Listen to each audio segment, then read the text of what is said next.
Mua vituttaa nää Facebook-tykkäilytut niin saatanasti. Tykkäis rukoilet hänen puolestaansa. Tykkää, tällä lapsella on syöpä. Tykkää, niin Facebook lahjoittaa hänelle $1. Vittu, luuleeko ihmiset ihan oikeesti, että ne tykkäykset jotenkin vaikuttaa johonkin? Niin kun mä ymmärrän kyllä, että halutaan vähän osoittaa sääliä ja empatiaa niille, mutta niin kauan kuin eletään tässä paskassa nykyyhteiskunnassa, niin ainoa mikä ratkaisee on raha, niin vittu lähettäkää rahaa sinne, että ne voi palkata jonkun maailman parhaimman kirurgin tai vittu spesiaalilääkäri. Ei ne tykkäykset auta yhtään mitään.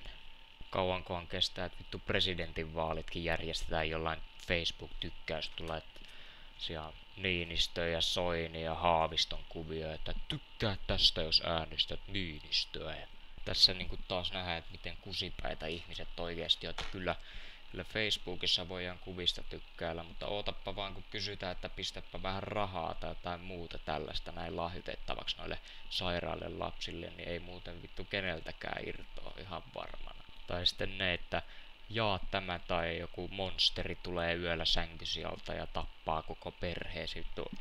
Mä veikkaan, että ihan oikeesti kaikki niistä, jotka noitakin juttuja jakaa, niin on niin taikauskoisia, että ne ihan oikeesti uskoo sitä paskaa. Miten joku ihan oikeesti kehtaa hakea Facebookissa julkisuutta, niin kuin toi vittu Justin Haggard, joka spämmii koko ajan näitä saatanan tykkäyskuvia, että vittu tykkää tästä, niin saa 10 sekunnin aikana, niin vittu saat 10 000 kaveripyyntöä saman tien, niin olisi ihan mielenkiintoista tietää, että kuka vittu haluu 10 000 randomia Facebookissa kaveriksensa. Mun mielestä pitäisi ihan oikeasti Facebookissa tehdä joku älykkyysosamäärä testi ennen kuin rekisteröityy, että päästäisiin tuossa sitä vitu idiooteista eroon. Että tämmönen paska vituttaa.